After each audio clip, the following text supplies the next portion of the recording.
Hello student,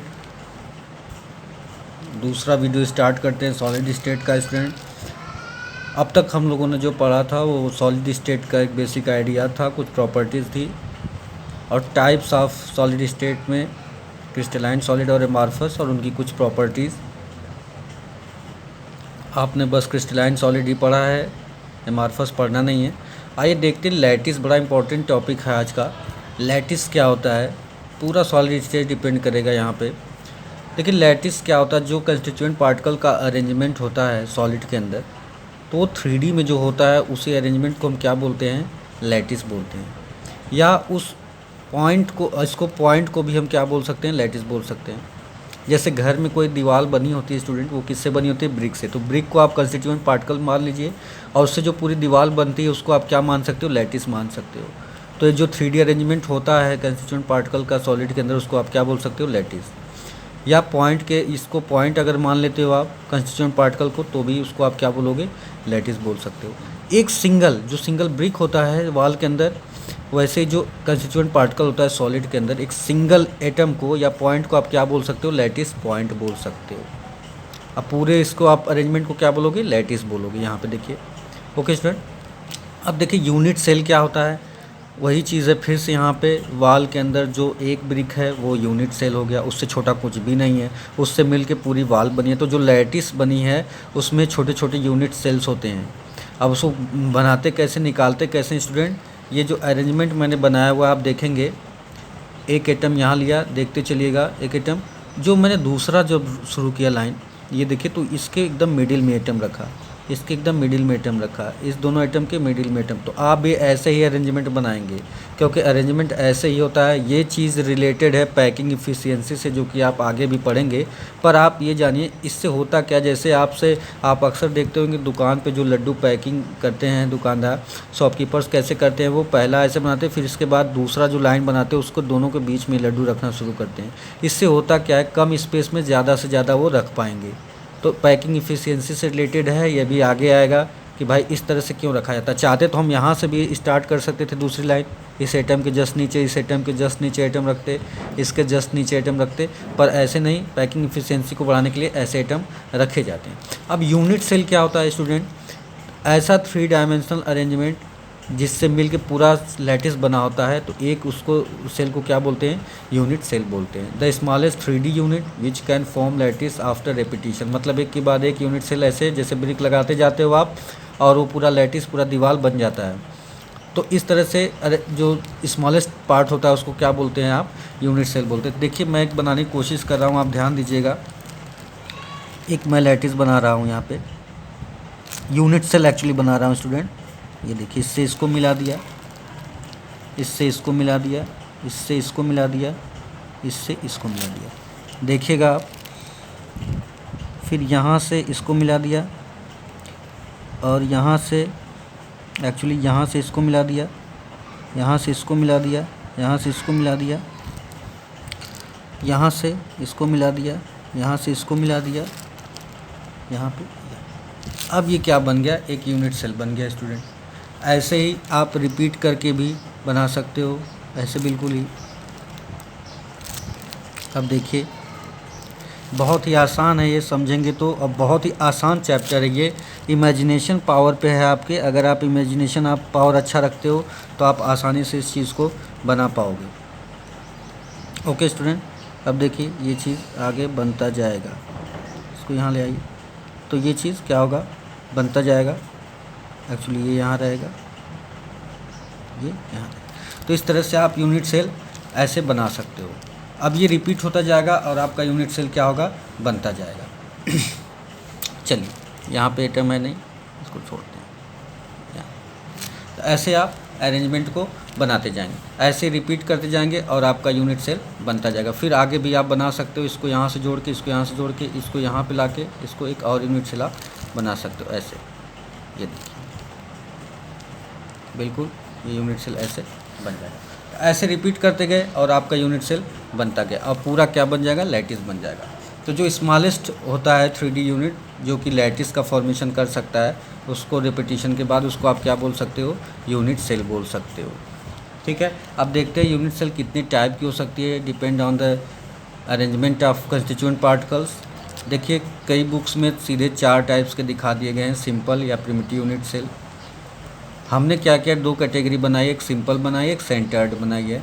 बात एक ही है, सेंटर्ड में फेस सेंटर्ड लिया है, बॉडी सेंटर्ड लिया है और एंड सेंटर्ड लिया है, और जो पहला टाइप लिया वो क्या लिया है, सिंपल या प्रिमिटिव यूनिट सेल लिया है। अब देखते हैं कि इस यूनिट सेल में एटम कितने होते हैं, क्योंकि देखिए यूनिट सेल जब बदलेगी तो उसमें नंबर ऑफ़ एटम भी क्या होंगे, बदलेंगे ही। तो देख लेते हैं कि पर यूनिट जो टाइप्स ऑफ यूनिट सेल में एटम पर यूनिट सेल कितने होते हैं। सिंपल में कितने होते हैं, फेस सेंटर्ड में कितने होते हैं, बॉडी सेंटर्ड में कितने होते हैं और एंड सेंटर्ड में। तो पूरे कितने हो गए, 4 हो गए, पर मैंने क्या किया, सेंटर्ड को एक साइड में रख लिया और सिंपल को अलग रख लिया। चलिए बात करते हैं सबसे पहले सिंपल प्रिमिटिव यूनिट सेल में एटम्स पर यूनिट सेल कितने होते हैं। इसको निकालने के लिए सबसे पहले इसको छोड़ दीजिएगा, एक सिंपल सा क्यूब बनाते हैं स्टूडेंट। सिंपल क्यूब का मतलब आप जानते हो, छोटे क्लास में पढ़ चुके हो कि भाई इसमें क्या होता है, लेंथ ब्रेथ और हाइट सब बराबर होता है, यानी साइड्स ABC बराबर, और उनके बीच का एंगल सभी 90 डिग्री, अल्फ़ा बीटा और गामा, यानी XY Z और ZX के बीच में एंगल मैंने दे दिया, ऐसे समझ लीजिए। सभी कितने होते हैं, 90 डिग्री, बिल्कुल रेगुलर शेप होता है। तो उसको आप क्या कहते हो, एक क्यूब कह सकते हो। डाइस देखा होगा आप, लूडो वगैरह भी खेलते होंगे, तो उसको क्या बोलते हैं आप, डाइस। वो कैसा होता है, क्यूब होता है बिल्कुल ही, जिस पे नंबर 1 to 6 मार्क होते हैं। अब देखिए तो एटम्स, अगर आप सभी कॉर्नर पे एटम हो गए, ठीक है। पर यूनिट सेल में हम जानना चाहते हैं कितना एटम होगा इसमें स्टूडेंट। एक्चुअली जो पॉइंट मैंने बना रखा है ये कुछ ऐसा स्फेरिकल होता है, ये कुछ ऐसा स्फेरिकल होता है, पर मैंने पूरा स्फीयर नहीं बनाया एटम में। अब देखते हैं स्टूडेंट कि आखिर इस कॉर्नर के एटम का इस यूनिट सेल में कितना कंट्रीब्यूशन है, उसका कितना पार्ट रह जाता है। क्योंकि आप जानते हो कि एक यूनिट सेल के बाद दूसरा यूनिट सेल बनेगा, इधर भी ऊपर भी यूनिट सेल होगा, तो इधर भी होगा, इधर भी होगा, उधर भी, सभी तीनों डायरेक्शंस में होंगे। तो जो एटम होगा कॉर्नर का, उसका जो कंट्रीब्यूशन होगा वो बस इसी यूनिट सेल में तो होगा नहीं, सभी डायरेक्शंस में होगा। तो अब ये समझने की बात है कि आखिर इस सभी कॉर्नर के एटम जो हैं, तो पूरे एटम कितने हो गए, 8 हो गए। पर अब देख लेते हैं कि इनका कंट्रीब्यूशन कितना हो रहा है एक यूनिट सेल में, ठीक है। तो देख लेते हैं, उस हिसाब से हम डिसाइड करेंगे कि भाई अगर सिंपल यूनिट सेल है, प्रिमिटिव यूनिट सेल है, तो उसमें पर यूनिट सेल में कितने एटम होंगे।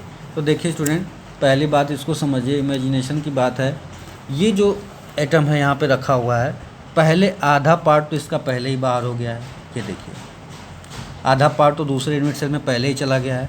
अब आधे में से देखिए, आधे में से भी तीनों डायरेक्शन में जाएगा, तो 1/8 पार्ट आप इमेजिन करके देख लीजिएगा, 1/8 पार्ट ही इस यूनिट सेल में रह जा रहा है। तो यानी जो कॉर्नर का एक एटम है उसका 1/8 पार्ट, तो 8 एटम का 8 × 1/8, और यानी पूरे कितने एटम हो गए पर यूनिट सेल में, 1। तो अगर सिंपल रहा यूनिट सेल या प्रिमिटिव रहा, तो उसमें जो नंबर ऑफ़ एटम होंगे पर यूनिट सेल में वो कितने होंगे, 1 होंगे। इसका आगे बड़ा इस्तेमाल किया जाएगा, तो इसको अच्छे से समझिए आप लोग। तो जो एक एटम होगा उसका 1/8 पार्ट ही इस यूनिट सेल में कंट्रीब्यूट कर रहा है। दूसरा जो टाइप है हमारा फेस सेंटर्ड में, फेस सेंटर्ड में होता क्या है स्टूडेंट, कॉर्नर पे तो एटम होते ही होते हैं, तो कॉर्नर पे कितने एटम होते हैं, 8। कंट्रीब्यूशन आपने पढ़ ही लिया उसका 1/8, तो पूरा कितने एटम हो गए, कॉर्नर्स की वजह से 1 हो गए। अब देखिए फेस सेंटर्ड है, तो पूरे कितने फेस होंगे, 6 होंगे। डाइस को आप पकड़िए, डाइस में कितने नंबर मार्क होते हैं, 1 to 6, तो उसमें फेस कितने होते हैं, 6 होते हैं। अब स्टूडेंट ध्यान दीजिएगा, अगर फेस पे ये रखे हुए हैं सभी एटम 6, ये देखिएगा 1 2 3 4, और ये मैंने एक इस वाले फेस के लिए दिखाया है, एक उधर वाले फेस के लिए, यानी अपवर्ड और डाउनवर्ड के लिए दिखाया है। और ये तो चारों बिल्कुल डायरेक्शंस में हो गए, ईस्ट वेस्ट नॉर्थ साउथ। ये क्या हो गया, इधर हो गया और उधर। अब देख लेते हैं कॉर्नर्स का, तो हमने बता दिया कि भाई 8 एटम्स हैं, और एक एटम 1/8 पार्ट ही यहाँ पे रखता है यूनिट सेल में, बाकी दूसरे यूनिट सेल में चली जाते हैं पार्ट्स। तो अब देखिए एक एटम तो कॉर्नर की वजह से हो गए, अब फेस की वजह से देखिए फेस पूरे कितने हो गए, 6 हो गए। अब ज़रा हमको स्टूडेंट इमेजिन करके बताइएगा, अगर एक एटम बिल्कुल आप रख दें, एनसीईआरटी में बड़ा क्लियर पिक्चर में दिखाया गया, एक बार आप एनसीईआरटी भी फॉलो करेंगे, अलग अलग कलर से दिखाया गया वहाँ पे। तो जो फेस पे एटम रखा होगा, फेस पे एटम रखा होगा 3D ऐसे होगा उसका 3D, तो जब आप उसको ऐसे कट करेंगे तो आधा पार्ट इस यूनिट सेल में होगा और आधा पार्ट कहाँ चला जाएगा, दूसरे यूनिट सेल में।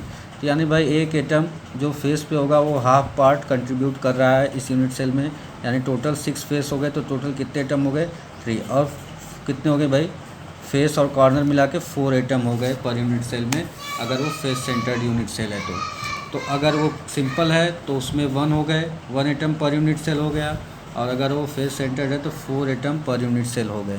चलिए स्टूडेंट आगे बढ़ते हैं। जो आपका तीसरा टाइप है बॉडी सेंटर्ड। बॉडी सेंटर्ड में जो एटम का अरेंजमेंट होता है वो कुछ ऐसा होता है, कॉर्नर पे तो एक एक एटम हो ही गए, उसकी वजह से 1/8 पहले पढ़ चुके, एक एटम हो गया।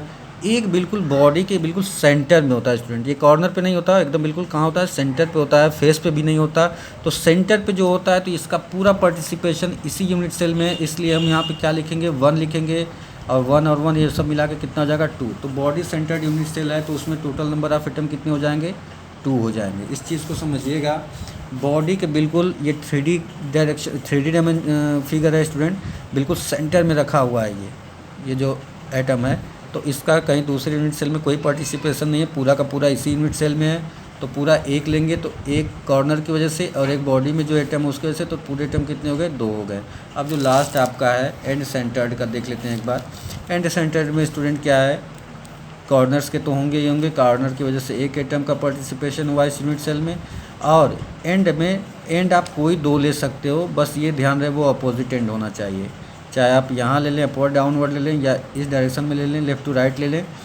तो अब ध्यान दीजिए ये फेस पे है स्टूडेंट, ये कहाँ है फेस पे है, तो कॉर्नर की वजह से तो एक एटम हो गए, और फेस पे आपको पता है कि आधा एटम इस यूनिट सेल में होगा और आधा एटम दूसरे यूनिट सेल में चला जाएगा।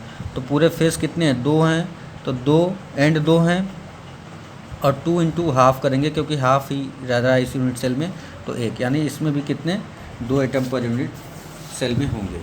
तो ध्यान दीजिएगा अगर बॉडी सेंटर्ड रहा तो भी 2 होंगे, और एंड सेंटर्ड रहा तो भी 2 एटम होंगे पर यूनिट सेल में, फेस सेंटर्ड में 4 रहेंगे, और अगर आपका ये सिंपल क्यूबिक रहा तो उसमें कितने होंगे 1 एटम ही होंगे पर यूनिट सेल में। ये बहुत ही इंपॉर्टेंट है स्टूडेंट, इस चीज़ को एकदम बिल्कुल आप इस मैथमेटिक्स को अगर आप क्लियर कर पाए तो आपके लिए चैप्टर बहुत ही आसान होने वाला है स्टूडेंट। बिल्कुल आप इसको डायरेक्ट याद रखेंगे, ये आपको आगे यूज़ भी करना पड़ेगा, तो आप इसको एकदम बिल्कुल याद रखेंगे कि सिंपल में है तो पर यूनिट सेल में कितने एटम्स होंगे, फेस सेंटर। ये इमेजिनेशन की बात है स्टूडेंट, पूरा ये जो मैंने आपको समझाया 3D डायरेक्शन से डायमेंशन बना के, आप NCERT एक बार देखिए, उसमें बिल्कुल बहुत अच्छे से समझाया गया है, कलर अलग अलग करके दिखाया गया, तो आपको ज़्यादा समझ में आ सकता है वहाँ पर भी।